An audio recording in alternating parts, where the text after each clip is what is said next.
guys, I am back with another video. I got so many requests for me to come back on here and talk about how I took sugar out of my diet successfully. So I'm just coming back to share my process with you. Now I'm running around town and this is how the rest of the world is seeing me, but here it is. Here's the realness. So if you're new to my channel, welcome. My name is Natasha. I do videos just basically sharing my experience and how I'm growing in hopes that it will help somebody and you guys will comment back and say something that'll help me. So be sure you subscribe to my channel and ring that notification bell so that you know every time I upload a video, you don't miss one. So anyway, I am really thrilled to be here. I didn't think it was possible. I'll link a video up here to let you guys know what I thought about being able to give up sugar in the past. I did a video on why the ketogenic diet wouldn't work for me, and the main reason was because I could not picture my life without sugar. But I've gone to a place now. I don't know if this is showing up backwards. It's showing up backwards on the screen that I'm looking at, but it's 90% chocolate. I actually like this brand, but I've tried other brands that I've liked. I've eaten even 95% chocolate. I actually enjoy this now, you guys, and I would not have thought that it is possible. And after I leave, I'm waiting for my daughter to come out of her piano lesson. After I leave the piano lesson, I'm gonna go to Wawa and get me a latte, but it's gonna be a different kind of latte than the kind of lattes I was drinking before. Now I get a regular latte, with no flavorings, and I get it with almond milk, and then maybe I'll put a splash of cream in there for added fat, but no sugar. Now I know that when you get almond milk from some of these coffee places, they use almond milk that has a little bit of sugar in it. So I told y'all I'm not keto, I'm low carb. So it's a very little bit of sugar that I can barely taste, but it's just a hint. That's miles away from where I started. If someone would have told me this in the beginning, then I would have known that it was possible to get to the place that I'm at before. But the way you taste things, the way your tongue interprets flavor, is not something that's set in stone. You will not necessarily always taste things the same. So when that comes to sugar, your ability to rate how sweet something is doesn't stay the same. Okay, so let's call that your palate. My palate, because I've taken sugar out of my diet, my palate has changed so that now just a little bit of sugar, just the tiniest bit of sweetness is sweet to me. Whereas before, I wasn't able to detect that. That didn't seem sweet to me at all. And I think that's hugely helpful because a lot of times when you go on YouTube and you read articles and people are, recommending sugar substitutes, they recommend things and they give you the impression that it's going to taste just as sweet to you as it tastes to them. And I did another video briefly talking about this before, so I'll link that video if you want to go and look at that in depth.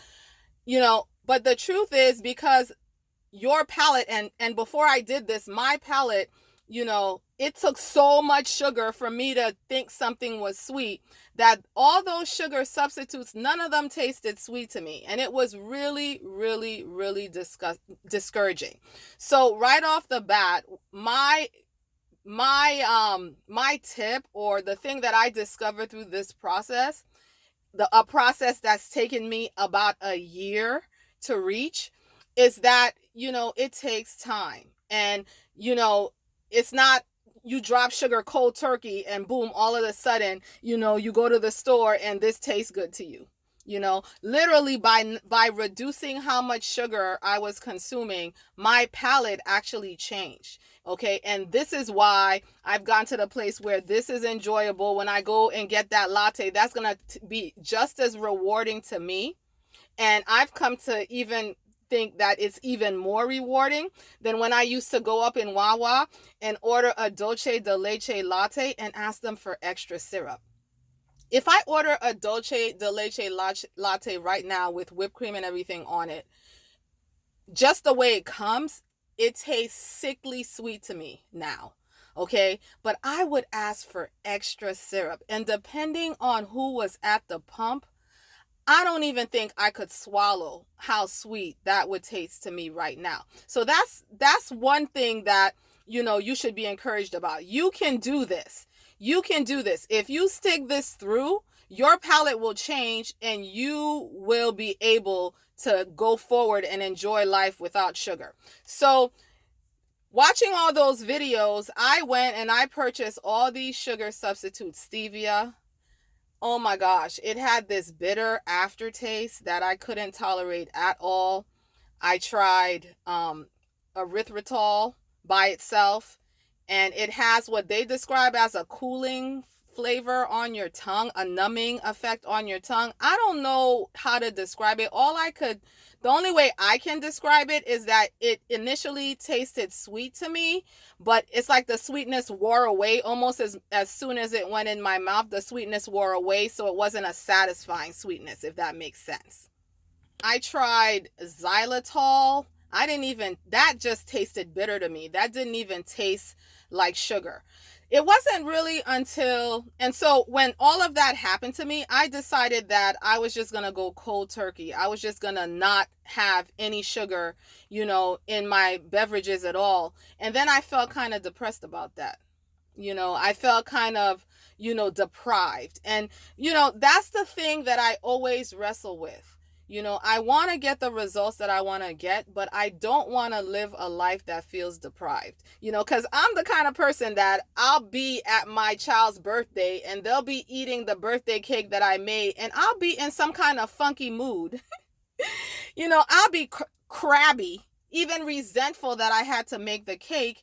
And the root of that for me is because I'm feeling some kind of way, some kind of deprived that I'm not able to have the sugar myself. Okay. And so the first time that I really started to feel, that there was hope, because when I posted on Facebook that I was giving up sugar, somebody immediately told me, don't worry, it's doable. My doctor told me that I had to do it a year ago and I'm on the other side and I'm letting you know that it's doable. I was highly skeptical, you guys.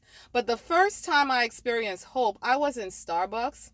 And they had these little packets of, I think it's called Whole Earth. When I go back and edit this video, I will look and have some kind of picture or information for you about the exact name of this brand. I want to say it's Whole Earth.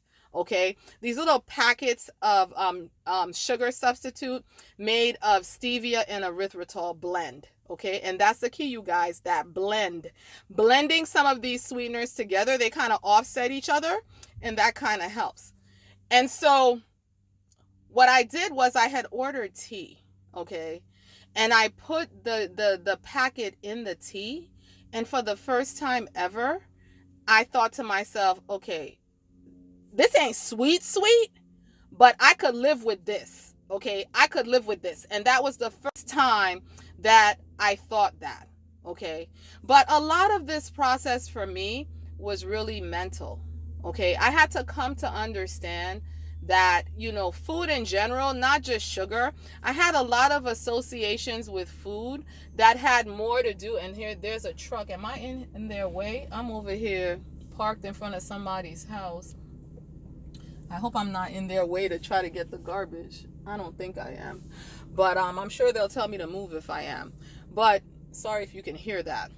But I had to realize that I had made a lot of associations with food that had nothing to do with satisfying my hunger or fueling my body. If I wanted to celebrate, food was involved. If I wanted to, soothe myself because I wasn't feeling well, I was sick or something, a kind of food popped up into my mind. That time of the month, I crave certain things, crave chocolate, crave candy, added even more sugar, in my coffee and the things that I was consuming. Any kind of reward, my default was always food. Stressed out, what do I need to relax? I'm putting some kind of food, in my mind. And sugar in particular, I found that I got a lot of, I felt very soothed by sugar. I felt very comforted by sugar. And so sugar for me had some kind of emotional connection. Add to that that culturally, like we're from Haiti, and in my family, I can't speak for every Haitian family, but in my family, you put sugar in everything. Like as a kid, I remember my mom putting sugar in the milk to get me to drink it. And when she made cream of wheat, it was like pudding. That's how sweet it was. Oatmeal, all those things had a lot of sugar in it. So not only did I associate sugar with comfort, I also culturally expected certain things to be sweet, and sweet to me was very, very, very sweet. And so when I started having the problems that I started having with my thyroid, with insulin resistance, with perimenopause, and I understood that the first step to kind of lowering the carbs in my diet and balancing my hormones was to take sugar out of my diet, that was what kind of motivated me to move forward, even though I felt like I was missing out and losing something. So the first thing you need is the reason that you're doing it, the thing that you're gonna be able to look back and hold on to when it gets rough, because sugar is an addiction. And I'll be honest with you, it took me a good week of not having sugar to be able to not have those strong physical cravings that you get. It's like going through withdrawal. I almost had the shakes or something. The first week of literally not having sugar, I craved it, and I had to keep talking to myself. And that's where the sugar substitute kind of helps, okay?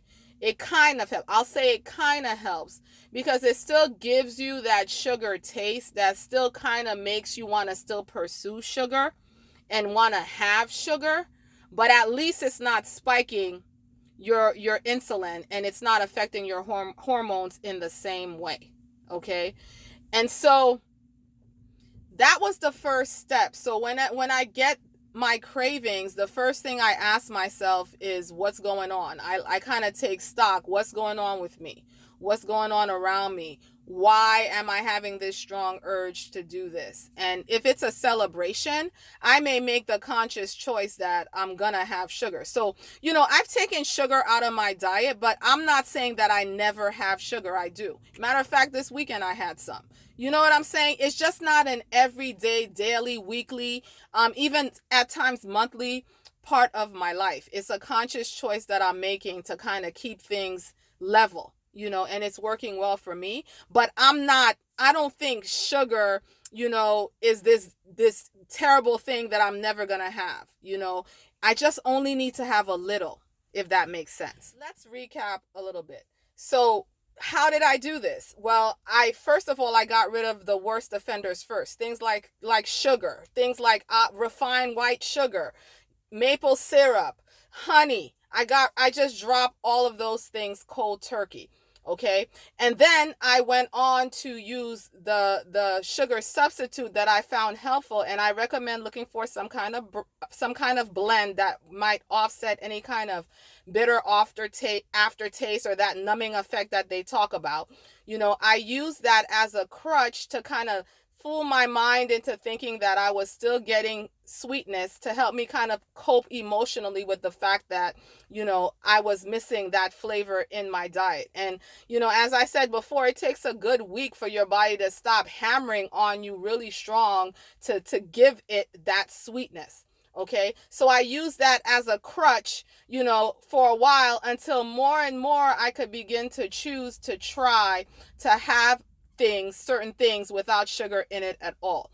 And when I took the class on Diane Parham's channel, the class that she offers, the class is not on her channel. You follow the link and pay for the class and take the class. You have online access to the class and the community. And so when I took that class and I won't give away what's in her class. If you want to, benefit from that, I think it's worth every dime. Go ahead and take her class. But this one small thing I will share, that she recommended, and she does this on her channel anyway. You don't have have to take the class to get this information. She recommended trying your coffee without sugar. Try it black. She said, try your coffee black. You'd be surprised that you might like it. You might end up being one of those people that actually likes the flavor of coffee, and it's not, coffee that you're having with your sugar, like what I was doing before.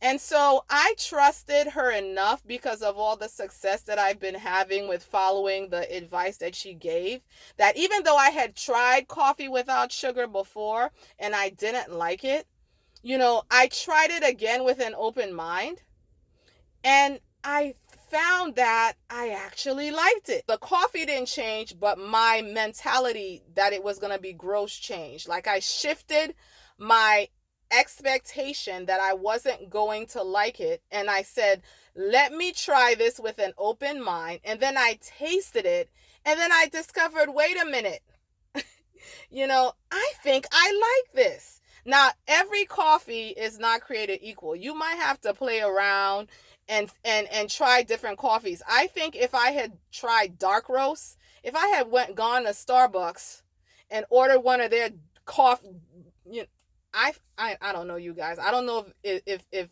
certain places make mistakes or not, but it tastes almost burnt to me. I don't think I would have liked that. But I tried a light roast. Okay. A light roast has a much not as an intense flavor as the dark roast. So for me, it was light roast, and I went light on the grounds. Okay, so I didn't make it as strong, and I tried that, and I tasted out, and I could for the first time, because the sugar wasn't in it, I could taste more than just bitterness. There was more to the flavor of coffee than just bitterness. There was a little bit of tanginess here, a little bit of roundness here. I don't even know the words to describe it, but the bottom line is that I discovered that I actually like coffee. I actually like the actual flavor, of coffee. And that was a game changer for me, you guys. It was a game changer. And so if I actually liked it, then I didn't have to feel like, because I wasn't having sugar, I was being deprived some kind of way. Okay. And that deprived feeling, I'm not about that life of feeling like I'm missing out on something that, God is not asking me not to do. I have to have some kind of motivation for that, and so that was a game changer for me. So more and more, I tried to ask myself, okay, well, what else could I appreciate without sugar that I thought I had to have sugar to appreciate? Stuff like plain yogurt, and you put some blueberries in it. The sweetness from the blueberries is enough. I don't need, tons and tons of sugar on top of that. Or cut up some strawberries and put it in it. That might be enough. But, and as my palate began to change, and these things began to taste more and more and more sweet to me, it actually became a treat. It actually became a treat, and it wasn't less than. Okay. So again, I used the artificial sweetener as a crutch to get me to the place where I needed less and less sugar. And now those things are even a treat to me.